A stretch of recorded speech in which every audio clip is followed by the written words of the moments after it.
Hey everyone, welcome back to the channel. So I think this is episode 49 of the ANDIKA Bulletin. It's been a bit quiet because really there hasn't been much to really talk about. You know, the markets do what markets do, but I've come across 10 really interesting charts and I thought I'd just share them with you and have a little bit of a discussion. So let's jump in and look at the first particular chart. So this one here, we'll just zoom it up.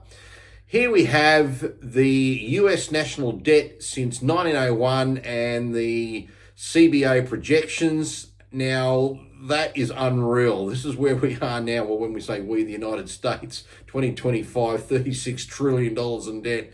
And based on projections in the next 10 years, that's just 10 years from now, they're going to add or have the debt increase to $59 trillion. That is nuts.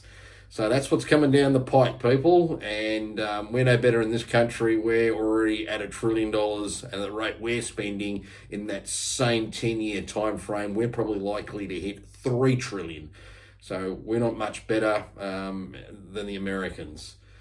Let's have a look here at where all the interest is now going. This is when you really know as a country you're getting into a lot of trouble. See this particular line here that I'm highlighting? That's actually your Social Security spending, and currently that's the biggest single line item in the United States. But look at the red line. This one here, that's just really broken out. It is now the second largest outlay, and that's simply paying interest on the debt. Not good, not good. Look at all these other things that have been left behind. Health spending, defense spending, and then income security spending. They're not going up, but that is. Anyway, that's truly frightening as well. Moving along, let's go to have a look at this particular chart. Now, at some proponents who go on about, the debt's not a big deal, as long as we can grow the pie and, we can make things bigger and everything. Well, the problem is we've got the GDP in the United States, using them as an example, is around 30 trillion, and we've got debt at 36 trillion. So we're out of sync. Our debt is worth more than the asset values or as the internal yearly manufacturing and production of the healthy economy. Obviously, if you were to take full asset value worth of, say, property and buildings and intellectual property and God knows what out, it's probably 400 trillion. If you throw the debt over that, then there's no problem. But as far as economic output's concerned, they're behind. And again, same in Australia, we're behind as well. This is just a simply interesting chart. It goes to highlight, the history of tariffs. Everyone's going, Trump's the tariffs, it's killing us.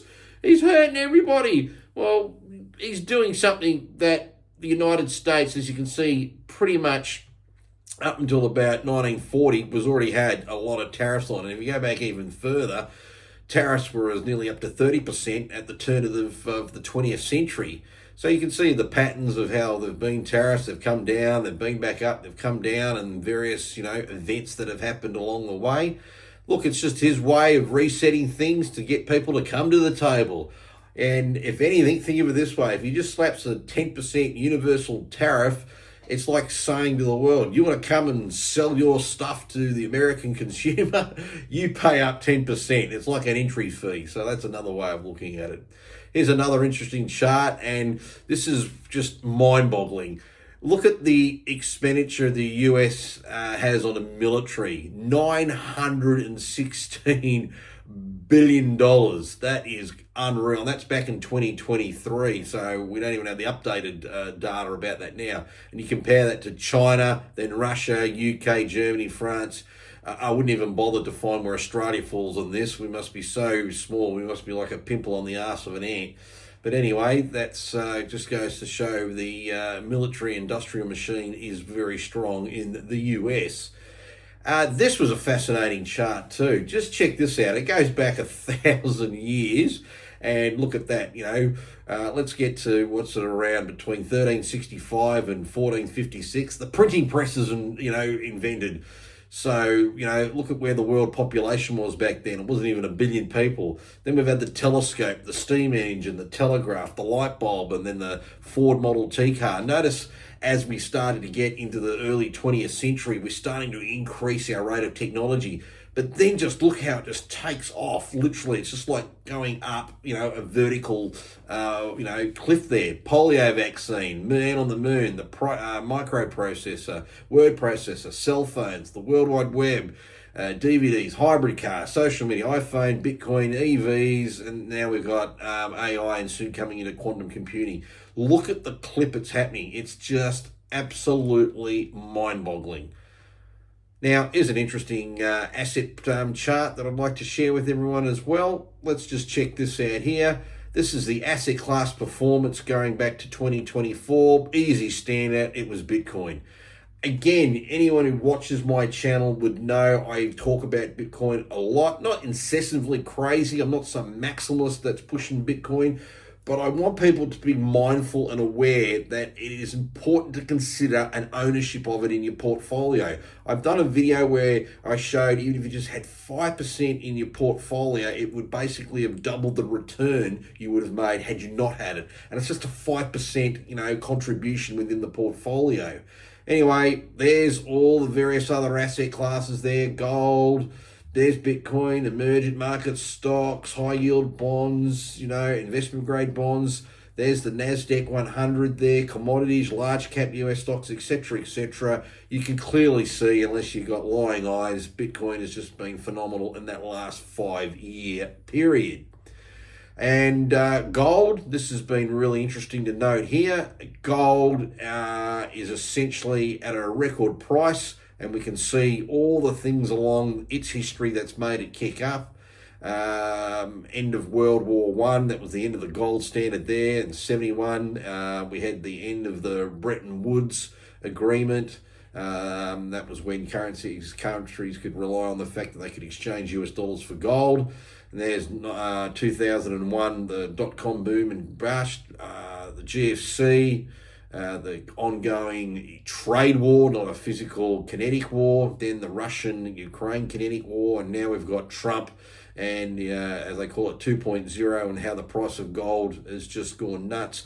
I think it's a bit unfair to blame or suggest gold has rocketed from 2,000 ounce to 3,500 ounce because of Trump.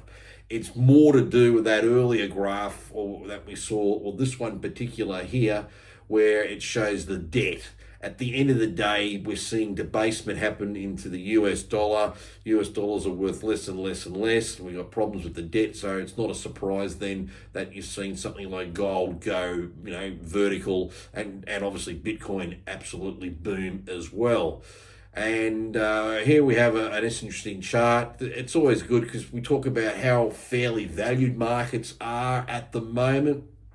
And it seems at the moment that the PE for the 20th century seems to be around 20 times earnings, when for the 20th century it was around 14 times earnings. So it seems with more and more AI coming in, more technology coming in, nuclear, just more high-end overall human endeavour, the market's prepared to pay a bit more for said multiples of earnings. So that's an interesting thing to notice there as well.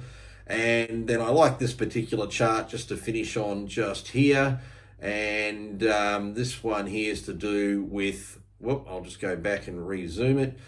It's the NASDAQ today versus where it was back in 1995 to 1999. And that's before the tech bubble burst. You can see where it went, and you can see how amazingly the correlation is just quite amazing. And this is where we are here today. So keeping everything equal, it suggests technology stock or the NASDAQ performance could considerably move higher in the coming periods, and that could be in the next 4 to 5 sort of years as well. Actually, looking at the bottom of the chart, they're suggesting that in the next 18 months actually. So that's a fascinating thing there just to consider as well. Anyway, this is a much quicker video, but it's still 10 minutes. But anyway, I hope you found it insightful just to see some different charts, get some different perspectives, and hopefully can elevate your thinking. Until next time, take it easy, and we'll catch up soon. See you later.